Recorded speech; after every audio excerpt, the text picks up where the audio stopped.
Just waiting for Jim and Joe to give me some good news. It's 8 o'clock. Where are you guys? Waiting for my good news. Get your fat ass online already. We don't normally get this kind of action. It's for us. It's just exciting. us. This is the way our stream is. Oh dear. It's because you guys are here. It was a legitimate call. It made sense. It was pass interference. I don't care what anybody says. Get ready for 2 hours of hard-hitting football talk from two men in the know. It's Football on the Know with Jim and Joe. You call runs when you're not supposed to, and Dak Prescott is throwing it in the dirt. What they say, it's not the X's and the O's, it's the Jimmies and the Joes. What's going on, everybody? Welcome once again to another episode of Football on the Know. I am Jim McPhee, and alongside of me is Mr. Joe DeCapita. That's me. Welcome back, know-it-alls. Welcome back for another edition of Football on the Know Show. We are ready to go, and guess what, everybody? We are very close to draft day. That's it.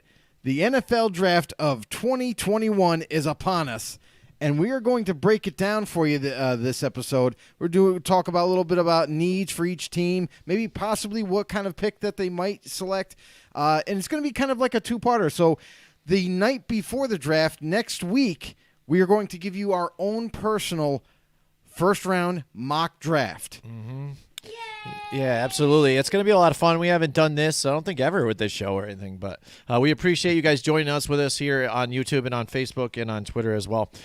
So, yeah, I mean, it's going to be interesting. We're hearing a lot of the stories coming out of who might go where.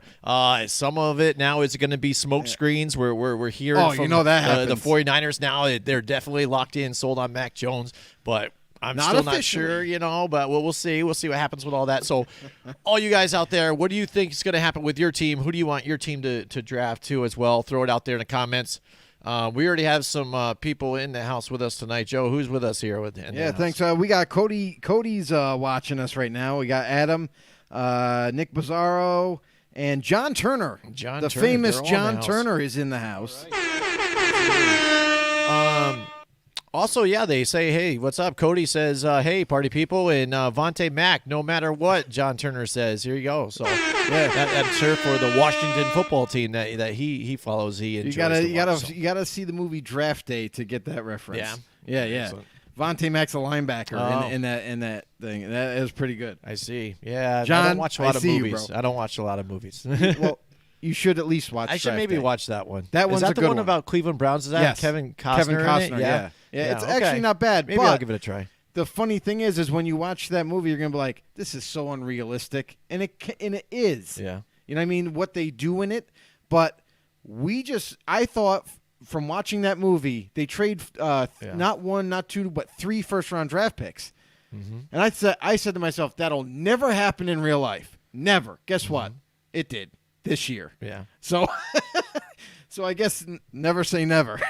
All right. And Matt Marinovich is in the house with us tonight. What's going on, Matt? I haven't seen him in a while. What's up? Raiders fan. He says free safety and no tackle, Joe, so far for the Raiders. So what do you think about that? That's your Raiders. I mean, definitely obviously the elephant in the room for the Raiders is the lack of a right tackle for them, and of course it's a need. And this is the perfect draft for any team that is in need of an offensive lineman. This is the draft that they need to take part in because the offensive line grouping is so deep that you can get a starting caliber guard in like probably the 4th round, or as far as offensive tackles go, you could get your starter with the next 2 to 3 rounds and possibly beyond. I mean, there's guys that are out there that just have talent and they just got to be further developed, obviously, that are going to be in the later parts, like probably the 3rd day. But they could too also just kind of develop and become that starter for you. So offensive line extremely deep. We've seen all the wide receivers, and every single year we see wide receivers coming out of the woodworks. Mm-hmm. So that's not really surprising. But a lot of people, and there's certain positions where a lot of people love a player or two, where other teams might see them differently and say, they're okay. So a lot of differing of opinions for every team's draft boards in this draft, where some guys might have a Rashawn Slater ahead as the number 1 tackle this year, where others might say, no, Penei Sewell is still our guy. You know what I mean? So a lot of up and down. That's what makes the draft fun, and that's what we're here for. We're here to talk draft. Go ahead, post any questions, comments. Do you guys have any particular player that you guys are hoping that your team gets? Do you think there's going to – let's just say this. Can anybody predict, before we even get close to the draft, can anybody help predict the shock of the draft? Because every single year there's always at least one. You know what I mean? Whether a player slides out of the first round or just slides low enough for another team to get him, or a trade or a surprise pick. So there's always that huge surprise that happens every single season and every single draft. So I'm just waiting to see what that surprise is going to be, and I think there's going to be a couple this year. Oh, absolutely, because with COVID and everything that happened, you don't know what's going to go on, plus the way the salary cap is, too. We saw a lot of cap casualties this offseason. Right. Yeah, what's going to happen along with the lines with the draft. So, let's get started. Let's rock and roll with all this stuff here. One team I want to bring up quick before I guess we get started that I think is a really interesting topic to bring up, just for the fact of everything that's happening in the headlines. You got Deshaun Watson, again, the allegations going on. He's prepared to go to court. Yeah. The hurt teams maybe calling, maybe not giving them the Texans the offers that they want to possibly trade him, even though they're saying they were not going to trade him. Now with everything, I'm sure the trade value has gone down. But taking a look at the Texans here, they don't have a pick until the 3rd round this year. And they have, I think I looked it up yesterday or today, they have a 3rd round, 2 fourths of 2 fifths, I think, 3 sixths, and a 7th. Yeah, and that's what happens when, as an organization, you keep trading away the future. You trade away future draft pick after future draft pick just to try to move up in the draft to get somebody. And then what's the craziest thing is now you look at this roster that they have, all those big names that used to be there, that used to be like, hey, they got some talent still. You know what I mean? They still do, but not as much as they used to. They traded away DeAndre Hopkins, best friends with Deshaun Watson, his go-to guy. Like, how could you do that just to get a bag of peanuts in return and an injury-plagued running back?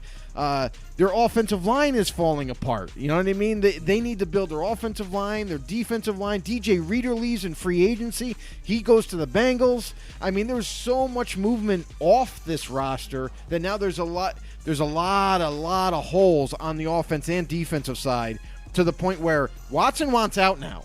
He's like, I'm done. You guys haven't built around me like you said you were going to do. You trade away the big-time weapons we did have in our hands, and J.J. Watt, of all people, sees the end near for the Texans, so he ends up leaving via free agency. The team and himself both mutually agreed to part ways, and now we're looking at a shell of a Texan team right now with Watson there, and you got to feel for the guy because there's nothing really there for him to work with. Yeah, absolutely. And his wide receivers, he has Randall Cobb and Brandon Cooks at this point. So they're in rebuild mode, but don't really have the tools to rebuild. No so draft let's look at the teams here. This is the way the draft order is going so far this year, unless some major trade happens before next Thursday. We know trade's gonna happen. But this is what we're looking at here. This is how we're going to go. So first, Joe, let's take a look at the Jacksonville Jaguars here. The Jaguars. That's right. So again, you're hearing that Urban Meyer flat out just said, listen, we're drafting Trevor Lawrence. Yes, yeah. So I mean, we're all pretty much guessing that, or just think it's going to be that. Plus, you see the love that's happening here with the fans already. Fans are giving gifts and things out to Trevor Lawrence. He's taking that and donating it to charity.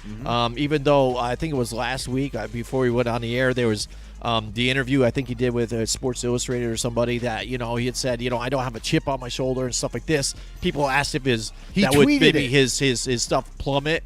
Yeah. He did tweet. He did tweet something like that, and everybody kind of ran with it and said, "Oh well, he's not as competitive as you want a quarterback. He's not driven. Does he even want to play football?" Yeah. Of course he does. He is an absolute competitor. He's a great NFL, great quarterback mind. And the guy has everything that you need, right? He's got the size, he's got the mobility, he's got the arm, he can make all the throws, he's accurate, he's smart. So, of course, he's going to go number 1 to the Jacksonville Jaguars. It's not even a question. Absolutely. So, and they have another pick later on, the 25th overall pick they got from the Rams for the whole Brandon Cooks trade that they did. So then at 25th now, their needs so far, I think, are around. They're definitely going to need safety and offensive line here still, because that's the one problem that this team has also had. And having a nice running back in James Robinson last year would be a nice flashy upgrade for them. Even though they broke away from Leonard Fournette and all those issues they had there. And I think even, too, that I would like them to see and beefing up that wide receiving core again, just because for the last couple of years, we haven't seen a real guy step up for them. Except for DJ Shark. DJ Shark, He's which was a nice pickup, which was a later He's definitely pick that the number panned out one for guy. him. Right. So, I mean, I would like them to go there, maybe at 25th. What do you think? Yeah, I think right there is the kind of like the sweet spot for a safety. You know what I mean? Normally, safeties aren't pushed up real high in the first round unless they're like a Sean Taylor elite type of safety where you got to take him in the top 10, otherwise you won't get him. So in this draft, there isn't one of those guys, but there is a guy by the name of Trayvon Moehrig who I think will fit the Jaguars perfectly if he ends up down there at the 25th pick. Also, offensive tackle, like you brought up. There is a need there, and this is the draft to do it. So maybe perhaps a Tevin Jenkins, if he slides down there to the 25th spot from Oklahoma State, a truly powerful tackle, humongous kid, and just loves to shove guys and throw them out of the club. So he plays right to the whistle and sometimes a little bit beyond it, but you can't blame him. Super aggressive, and he's just a hell of a ball player. Matt Marinovich says here about O'Brien. He says he turned the Texans into a shit show. So, yeah, which is agreed. We fucked up. Yeah. See, that's what happens when they put him in charge. See, that's what's funny. They were terrible. terrible as a coach, and they said, "Oh, let's just give him the keys to the let's make him a GM now." That's what a kind great, of that'll logic fix is things, that? right? Yeah, Oh, I don't my know God. what's going on with them, but okay. So yeah, let's get to Over and done. the next set of teams here. So that would be the New York Jets here. Now, the New York Jets, and now it is rumored again, that you're hearing that they are in love with Zach Wilson. And you're hearing also, too, I think it was Chris Sims, too, that said he likes Zach Wilson above all the other quarterbacks in this one, including Trevor Lawrence and things like that. And he has, so far, of the last couple of years, had a nice track record of selecting him and getting the right guy out of all these drafts. So maybe there's a hidden gem for the Jets right there. be. That's a good sign for them moving forward. So the Jets here, I mean, Zach Wilson, it seems like, but let's take a look back at some other needs that they have besides the obvious quarterback situation, especially since they just traded away Sam Darnold to the Panthers. They also have a pick in the 23rd spot, and that was with Seattle from the Jamal Adams trade. Right. So also we've noticed on for them, offensive line is a problem. Absolutely. And also they lost they don't have Leonard Williams there, and they would like to have some help on defense for the edge rusher, and also cornerback. That was a failed attempt at getting somebody too as well for them too the last couple seasons too. So yeah, big whiffer there. So what do you think about there? You said it's a sweet spot for a corner, like a D-back spot. I mean, it is and it isn't, because a lot of here's going to be the most difficult analysis of a rookie corner coming out. If you have a need there, is we already know that J.C. Horn is one of the best, if not the best corner. There's 3 cornerbacks that are they're all elite type of corners. And you could see the Cowboys take one in Patrick Surtain.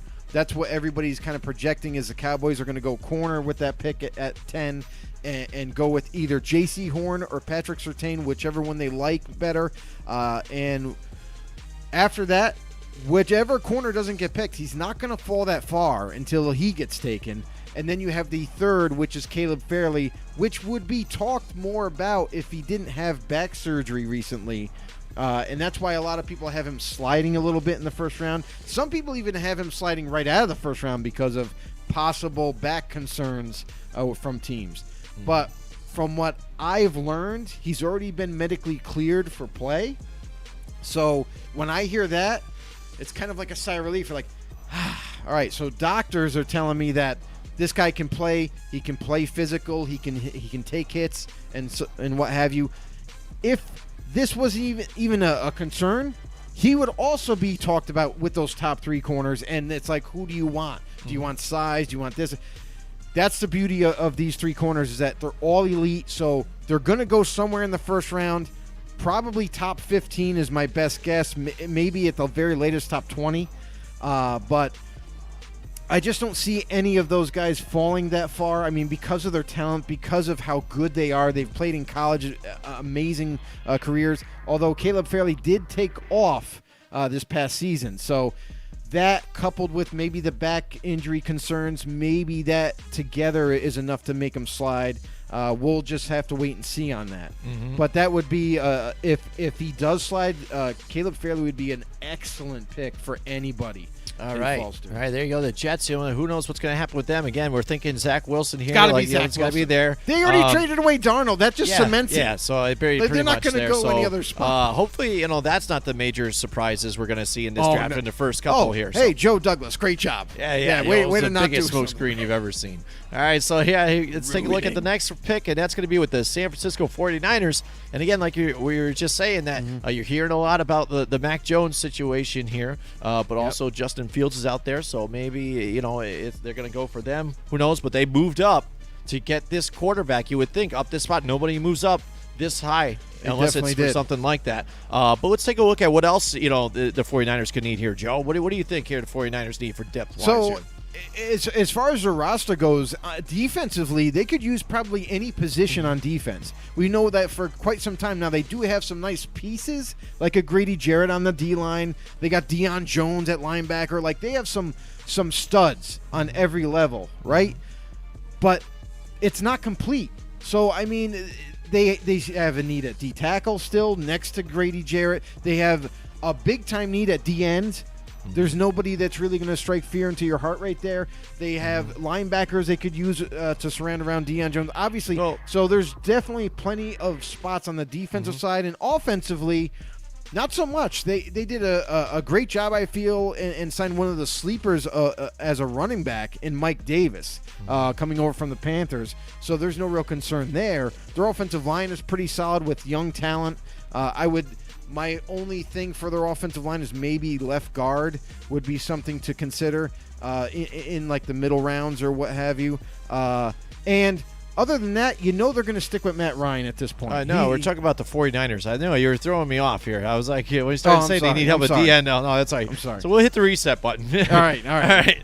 49ers, because I was going to say need help at D-end. And I'm like, well, I mean. I was all ready for Atlanta. Yeah, I know. Nick Bosa and everything. Niners I'm like, are going to take quarterback. Yeah, but I mean, Eric Armstead, it's a pretty nice thing. And D4 played pretty well. So they're good there. They're going to take quarterback. That's all they're going to do. I know, but yeah, I mean, looking at their needs overall for the draft as well, what else do you think for them, that might help out this team? I know defense, mainly for them last year was all health. But I think even if they grab a wide receiver at one point, we're going to be deep in wide receivers in this draft. That's a nice selection for them to help them out there as well. And they just grabbed Wayne Gallman, a running back situation. So maybe corner position for them, I'd say, would help out again with Richard Sherman not being there and stuff like that. But overall, they're a pretty solid defense. They just need to stay healthy for this year. Last year was just kind of one of those anomaly type of deals for this team. Yeah, I mean, for the 49ers, they're going to take quarterback. And the quarterback went down. You know what I mean? So, I mean, that's what happens for them. Listen, Kyle Shanahan has even stated publicly, he was like, listen, I need a quarterback that's going to be on the field. So, I mean, we all know that this pick is going to be quarterback. It just depends on who it is. everybody is pointing fingers at Mac Jones. That's the reason why they traded up. Everybody's really still convinced about that. The Niners themselves are still kind of behind closed doors discussing pros and cons of each quarterback that they've seen. Justin Fields, Trey Lance, and Mac Jones. There's the race. It's who do you like better? Does Kyle Shanahan like the potential and the high ceiling that Trey Lance provides with his mobility and his strong arm? Do they like a more of a Mac Jones, which is kind of like he's almost NFL ready, extremely smart, accurate, has a decent arm, and is not as, he's definitely more athletic than he looks, or do they go with a guy who's ran a pro-style offense his whole college career, as Justin Fields has that mobility, has that strong arm, has that kind of that game changer type of player at that quarterback position for you, where he can run a lot of those jet sweeps, and you can play off of that with his mobility. So, to me, I think Fields fits Kyle Shanahan's offense better and is ready to go for the 49ers. Mm-hmm. To me, it makes too much sense. Despite what everybody's saying about Mac Jones and how they're so ingrained with him, I just feel that Fields would be the pick for the 49ers there at 3. Yeah, I think that whole deal right there is what the 49ers do. I think is going to be, it's going to change whatever direction I think of where some of these guys go. I think at that point, I don't think that's Jones, a pivot point, because everybody knows it's going to be a quarterback. Well, I know it's going to be quarterback, but then who's going to grab who afterwards? Then, whoever's left. So. But let's move on next. We got the Atlanta Falcons now that we could talk about. Joe already kind of brushed up on some of this. Like you said, they need help in pretty much every spot here on defense as well.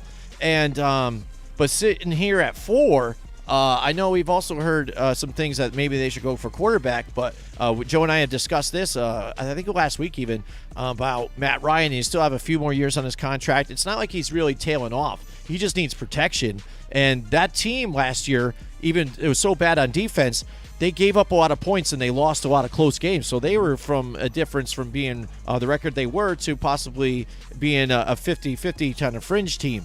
And that's the difference. But then you go and get like the head coaching hiring of Arthur Smith, which I don't really